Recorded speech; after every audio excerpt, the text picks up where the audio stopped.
So blank page here, but we're going to go straight over to my text editor.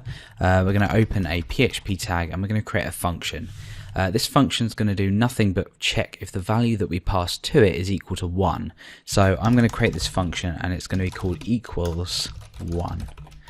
And that's it. So we're going to pass a value through to this function, and then what we're going to do is we're going to return something. Now what you could usually do is say val equals 1, return true, else return false. Or you could do if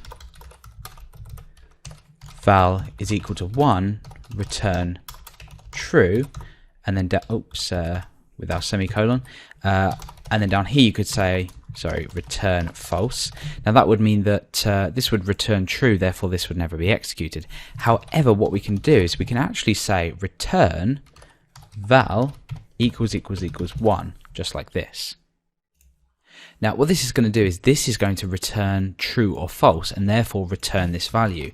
So what we can do is we can do a var dump on the return value of this function.